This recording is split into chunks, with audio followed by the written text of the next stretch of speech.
This is the Go Maluku podcast. What's good, everyone? Ghazali Ohorella here with COP27 daily debrief. Semi-daily. Yesterday I was super tired. I could not even keep my eyes open. Got back to the hotel at around way past midnight. I really wanted to go for it and see if I could record a daily debrief. However, that was just not the case. So I again tried this morning, but I have to rush to get to caucus as well. So today you'll get a double hitter, a double daily debrief. So I'll be covering yesterday, the Wednesday, and today, Thursday, because there's enough to cover in terms of what we have been discussing as Indigenous peoples at the COP27 over here in Sharm el-Sheikh. So let me just go through the Wednesday and first, then go into the Thursday today. Wednesday morning. Before I went to the caucus venue, I had a quick meet and greet with not a meet and greet, but a quick meeting with the Haudenosaunee youth delegation.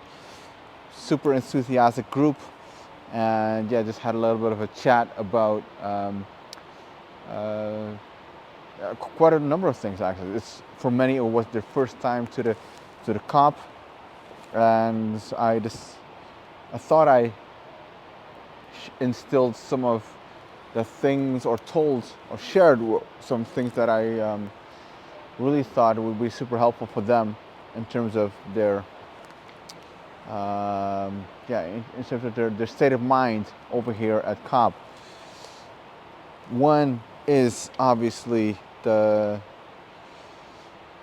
I think that is a issue that many Indigenous youth are facing when they come here to these COP venues.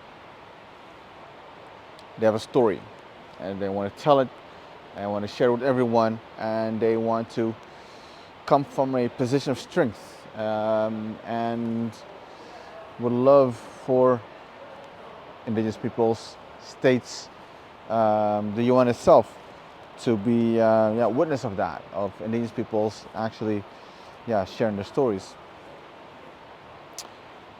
But you do see that in more ways than one, and in many cases, not only Indigenous youth but Indigenous peoples in general are kind of required to adapt their story or the format, or in some way, shape, or form need to tell it differently or share it differently, and which does not contribute to the way they want to share their story. Everyone has a story.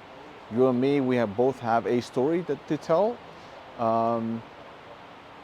and you want to tell it your own. You want to share it your own way. You want to talk about your own community in your own way, and not to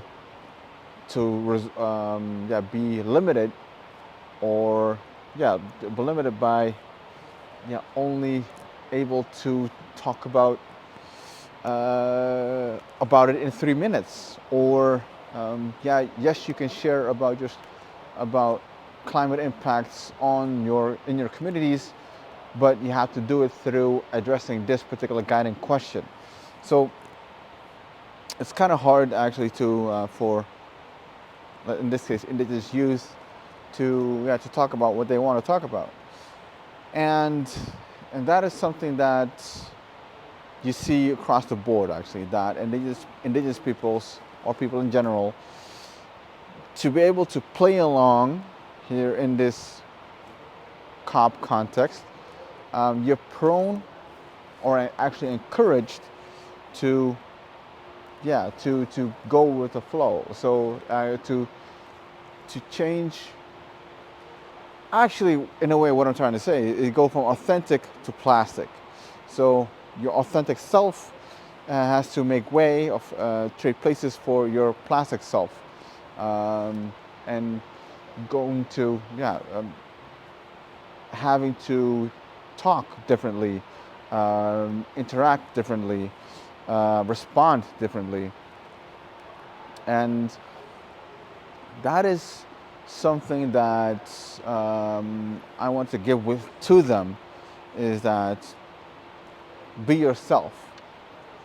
Even though this environment tries to or does its best for you to not be yourself, it is super important that you try to be yourself in this environment as well.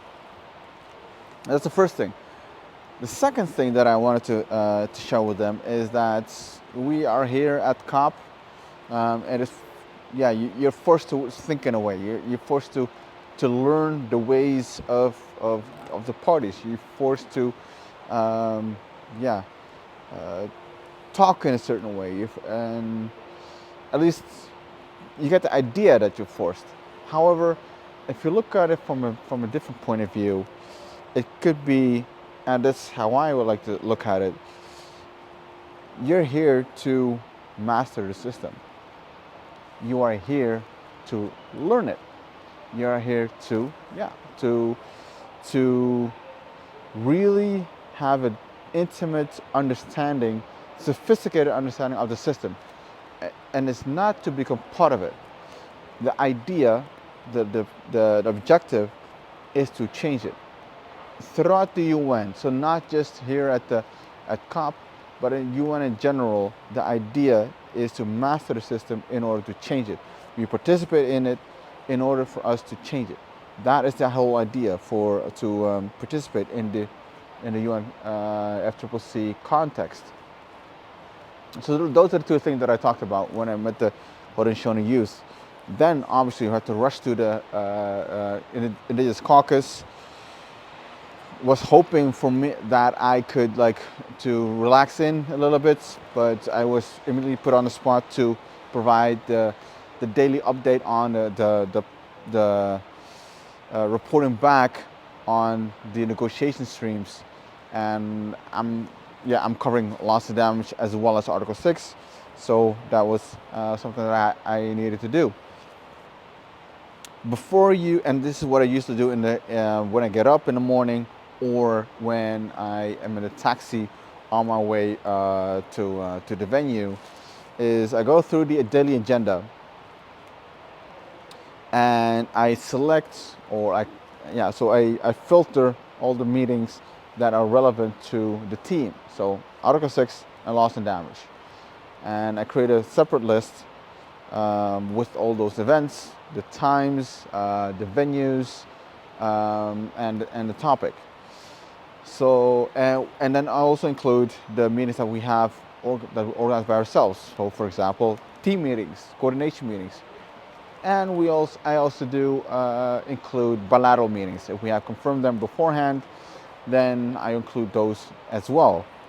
So in many cases, you have a long list of events. However, you don't have to, which is good. So you don't have to scroll through the daily agenda the whole time. The CCTV, which is pretty much non-existent over here, to find out which meeting is relevant to you, and where it is, and so and I do that, and it's super helpful for me as well. So I know I can track. All right. I'm going to this particular negotiation stream on a 6.2. Somebody else is going to 6.4. Another someone is going to the loss and damage conversation. Then there's a group of people that are going to 6.8, and that's how you try to cover all your bases. And if there's a topic or a agenda item that is important, but nobody can attend, then you have to make some sacrifices. Then you have to choose which one is you're going to participate in and which one you don't. So daily reporting back in the caucus, and then we went to 6.2. I won't bore you with the details. The team meeting is always interesting because you go through the events of the day and you discuss, what could potentially happen. What do we need to think about? What do we need to talk about? How do we need to prepare? So one of the things that we discussed or worked on in a team meeting, and I try to always keep team meetings to a maximum of 45 minutes to an hour, no longer. Just keep it crisp, so just cover the basics, and then everyone goes out because you already have the signal group. The signal group is there to communicate, so you can share a lot of ideas or whatever in the signal group. So the team meeting, the coordination meeting, is for alignment, so that we're all on the same page. And it's also good because we started working or start to finalize on the position paper that we had on loss and damage, which is now almost final. And you also start to coordinate, or which states do we have to set up meetings with for our bilateral meetings, what else did we talk about? The potential views that could surface in a 6.4 or the 6.8 conversations. Scenarios is what you can discuss. There's a lot of things that you can discuss. However, a team should always be focused on providing two things. One is efficiency, and the second is clarity. So that's what your coordination team is all about. Is you provide efficiency and clarity. If you can't provide either one of them, then you shouldn't have a team. So it is, as a team leader, it is your job to make sure that all the time you provide clarity and efficiency. Then we moved on, and in the team meeting we didn't finalize the position paper, but that's okay, because you send people out to do what they need to do, and also keep track of the agenda. So I wanted to 6.4, interesting conversation about the work that still needs to be done under SUBSTA. So under 6.4, you have the supervisory mechanism, supervisory body, and you have the work that still needs to be done by the parties. So you do have that dynamic that you see, that you have to keep in mind, that there's methodologies, removals, obviously, baseline definitions, and all sorts of things. They're all covered, or supposedly be covered, by the supervisory body. And then there's the remaining bulk of work that needs to be done by the parties. One element that Indigenous peoples really wanted or needed in the decision text was a grievance mechanism. From Indigenous peoples' point of view, we had three main priorities that we advocated for in Glasgow. One is the human rights safeguards, the not human rights based approach, but the human rights obligations that states have under international law, which includes the rights of Indigenous peoples. And the second is the free, proper, informed consent, full and effective participation when it comes to consultation. That it is in line with the international standard of free, proper, informed consent, which is part of the UN Declaration on the Rights of Indigenous Peoples. And then the independent grievance mechanism. So when it comes to activity design or any activity, on the front end there should be FPIC, and on the back end there should be the independent grievance mechanism. Obviously, on the front end, we did not get what we wanted to get. Paragraph 31E on activity design when it comes to consultation, it's not only disappointing, but it's also embarrassing. Consultation in line with the rest domestic arrangements, if appropriate, when applicable. So many qualifiers, it's hard to look at. So you know that you lost that one, and so at the back end, it is super important. It's a vital importance, almost necessary, to have a strong grievance mechanism built into the 6.4 mechanism. Now, we didn't get a grievance mechanism, we got a grievance process. The thing with that is we don't know what they intend or why they call it a grievance process. Why didn't they stick with mechanism? The vast majority of parties that we talked to also didn't know what this whole grievance mechanism or process, how it should look like.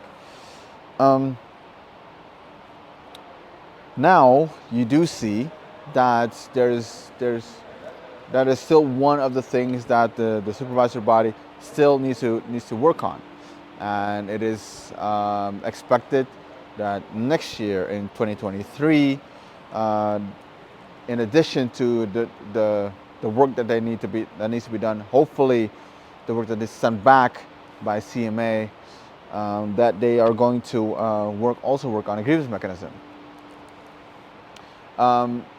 The independent grievance mechanism. So what does independent mean, or what does grievance mean? Let's start with that.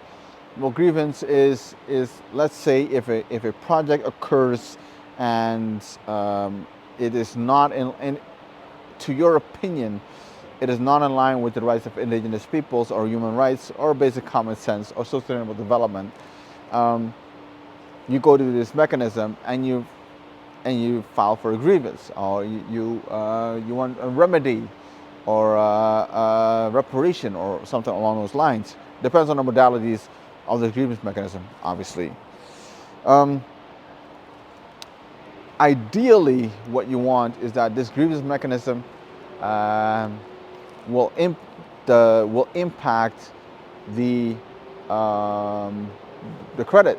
That will impact if the grievance has been examined to be legitimate, that it will also have a negative impact on the credit, so that the credit will be withdrawn. That is actually what in the most ideal case, what this grievance mechanism should have the power of, and it should have, because independent, it should have also the final decision-making power. So not just make a recommendation to a higher body, for example, CMA or Substal, whatever. No, it should have the final decision-making power in terms of dealing with the grievances. What does it, all right, and then the independent part is the grievance mechanism should not be a working group of the supervisory body. They're made of members of the supervisory body. That should not be the case, because when it would be like conflict of interest. Like if the members decide on a project or to agree on a project or approve a project, they should not also be the ones that will talk about the grievance or the reviewing the project if the application has been made to the grievance mechanism. So that's what we mean. That's one thing that we mean by independent. The second thing is that this independent grievance mechanism should also include the work done or activities done under 6.8. The grievance mechanism itself, it is geared towards dealing with 6.4. However, and that's why we call it independent, it should also have an impact, or should also be able to include work done or projects developed under 6.8, the non-market approaches. Because in both cases, 6.4 and 6.8, 6.4 includes credits, 6.8 does not include credits, which is a more noble way of international cooperation towards reducing carbon emissions. Both streams create projects and activities, so both should be covered or should be under the jurisdiction or under the let's call for the sake of argument a jurisdiction of the grievance mechanism. So that's what we mean with the independent as well. Mechanism is kind of is understood within the work of the UNFCCC. Process not so much. So we're definitely looking forward to looking at like what this grievance mechanism will bring. I had a side event. I was speaking at a side event on the grievance mechanism. Super interesting. Erica Lennon from CL was there with me as well, co-organized by Carbon Watch, and we started to think about like what are the core principles. Obviously, it needs to be transparent. It needs to be just, equitable, accessible. All these core principles should be included in the design of this grievance mechanism. And there's many entities or grievance mechanisms that we can draw from around the world. The dedicated grant mechanism of Conservation International is one of them. Has a grievance mechanism. The FSC has a grievance mechanism, and that has all to do with land and resources. But in terms of human rights, you could also look at the subcommittee, the convention on the committee on it. That deals with the eradication of racial discrimination. Like, it has a early warning and urgent action opportunity, so that if something happens, you can warn the UN that something is happening, and they can address it or tell the country concerned if it has ratified the circumvention to stop doing a certain activity. That is what the subcommittee is one of the powers of the subcommittee, which brings me to the point that it is important that this independent grievance mechanism needs to have teeth. It does not need to just give recommendations, but it needs to have teeth so that it actually can has an impact on the lands as well as indigenous peoples, human rights, and also on the project developers or the states concerned. So that was interesting on the grievance mechanism. Then we continued on to 6.8 conversations or negotiations. Something I want to highlight from yesterday as well was you've probably heard the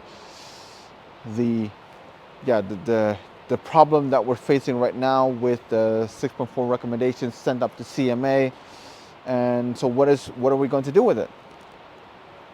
So we've lobbied with position paper, lobbied governments, so that's all ongoing. Maybe it was already organized before we hit had these issues, or because of these issues, I don't know. But there was a side event that was hosted by the UNFCCC on a supervisory body, the 6.4 supervisory body, on transparency and expectations from stakeholders. Well, transparency is kind of laughable because there's constituencies, NGOs, as well as indigenous peoples had concerns. They had provided submissions, but there was no transparent way shown by the supervisory body in terms of like which submissions they have received, how they were considered, not even an Excel sheet. that is something that is not in line with transparency and expectations. There was an expectation for the observers, in this case, indigenous peoples, civil society, NGOs, and other constituencies, having the ability to intervene and provide statements or letters. Well, letters they can do, but have the opportunity to speak at the sessions of the supervisory body. Didn't happen because of time constraints, or there was not enough time. That's what they said. So this particular session was interesting because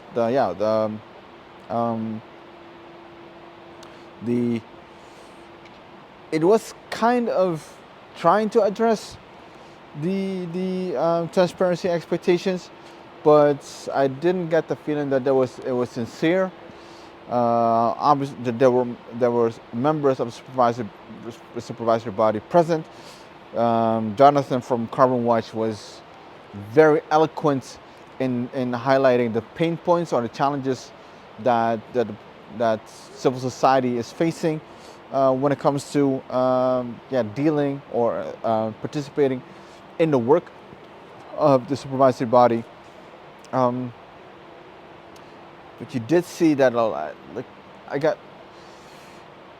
one one presentation that almost sounded like a sales pitch, and they did use Minty, the online participation tool. Like, I don't get the feeling that is that they're just waving off like this as a checkbox, right? Or we couldn't do it at the supervisory body, but we'll do this, and everyone will be happy. And I think that is why still indigenous peoples as well as civil society need to keep pushing the supervisory body to be transparent and include indigenous peoples and civil society and constituencies in their work, and allowing them to participate through a Q&A in the beginning or the end, providing submissions, having a little bit of speaking time, you name it. Like, these are all things that the supervisory bodies should be thinking about or should be doing. So that in a nutshell was what I was working on Wednesday. Not by myself, I mean me, the team, and a lot of people within the caucus as well, on in terms of the loss and damage and Article 6.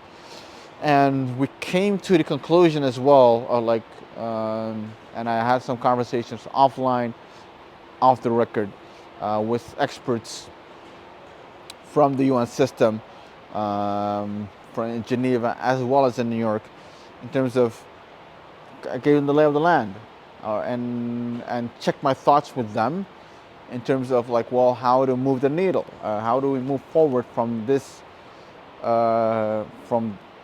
this is our priority, and this is where we want to go. But there is little to no opportunity to get there. So what do we do? It's order to generate some ideas, because the issue is also that once you deal with the UNFCCC system, you're prone to think only within the UNFCCC system, whereas the UN is one big monster or entity that you can draw inspiration from or look into for language, for ideas, and that you can learn in Geneva or New York or Vienna or anywhere else, and start to apply it in this case Sharm el-Sheikh. Sorry, that wasn't like a weird karate move. That was actually some kind of fly or something that was bothering me. Anyway, that was Wednesday, day 3 of COP27. and looking forward to the next couple of days as we intensify our work, gearing up for the closing up of Substa and SBI, and getting ready for the high level segment of COP27. All right. Song of the day. Let's say, yeah.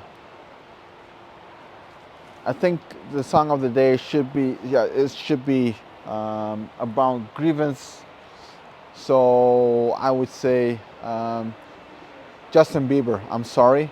I think that comes up in my mind. I don't know why, but let's do that for the Wednesday, because it was all, most of the time I was talking about the grievance mechanism. So stay tuned for the next episode of Daily Debrief, and looking forward to updating you on what is going on here at COP27. And have a very good day, morning, evening, or night. See ya. You gotta go and get angry at all of my honesty. You know I try, but I don't do too well with apologies. I hope I don't run out of time. Can someone call a referee? 'Cause I just need one more shot at forgiveness. But I know you know that I made those mistakes maybe once or twice. And by once or twice I mean maybe a couple of 100 times. So let me redeem on myself tonight. 'Cause I just need one more shot at second chances. Is it too late now to say sorry? 'Cause I'm missing more than just your body. Is it too late now to say sorry?